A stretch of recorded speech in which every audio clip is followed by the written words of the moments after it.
Thank you so much for coming out here with me, Christopher. I'm having a wonderful time. You mean a lot to me. And I'm glad that you're having a blast. I am so out of breath. Hello and welcome to the Patreon channel of True Crime Rocket Science for episode 28 in the hashtag 2 years ago today Chris Watts series. Now there have been some really interesting responses to the question that I posed in the previous video, being if Chris Watts was addicted to Kessinger and she was hooked on him, what was Shanann's addiction? So there was definitely some interesting answers there. One or two that I think I agree with, and a couple that were quite sort of interesting. I certainly raised my eyebrows when I saw them. So I'm probably going to deal with that at the end of this episode, but let's get started now on quite a long timeline today, dealing with the trip to the Great Sand Dunes. I'm going to start off with showing you a couple of photos sent by someone on Patreon called Emily. Thanks so much, Emily, for sending these through. I'm also going to introduce you to the Great Sand Dunes through her experience there, and from there we will go into the actual timeline. Emily writes that hopefully the photos of herself with the dogs give a sense of scale. She's just talking about the grandness of the landscape, the size and the scope of the landscape. She says that they took some photos at the visitor center and on a trail between the visitor center and the sand dunes that actually takes you through the Wildlife Nature Preserve. She says the mountains are where the Zapata Falls campground is, which is about halfway up in that center area. She says it's hard to tell how far up you've gone when you're in the trees, but it's a bit of a ride.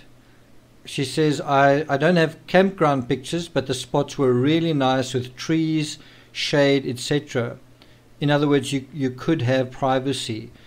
What it appears, I'm not sure if I'm seeing right, but what it appears is early in the morning you could sort of get a sense of almost seeing over the clouds.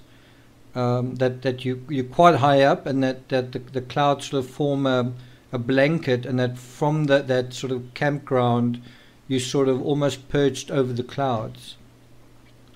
In any event, the drive is on a rocky mountain road and you need a substantial vehicle, a truck or SUV or front-wheel drive to get up there.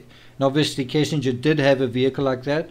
Watts could probably have used the Lexus to get up there as well, but they obviously did have the right vehicle for that terrain. It's always fun when you've got a vehicle like that to actually almost like test it out, because often vehicles like that don't really stretch their legs, so to speak, and so it's quite fun. It's quite fun when you go up steep rocky mountain roads. I've done it a couple of times.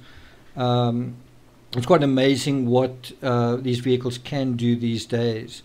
Another thing, I haven't been to the Great Sand Dunes, but I've been to a place in the world that's got the world's highest sand dunes, which is Sossusvlei, Namibia, and I might put up a picture there for you from a guy called Hougaard Malan. He's an excellent photographer. You know, I'm a photographer, but I take my hat off to the work he's done.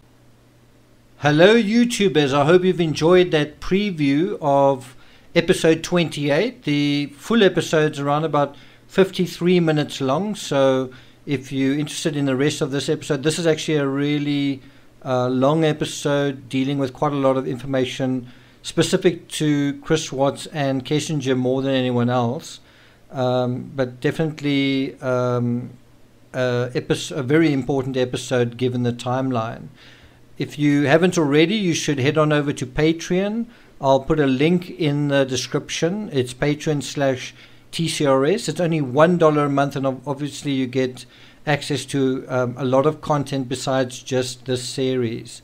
So head on over to there for more quality content from the most authentic voice in true crime.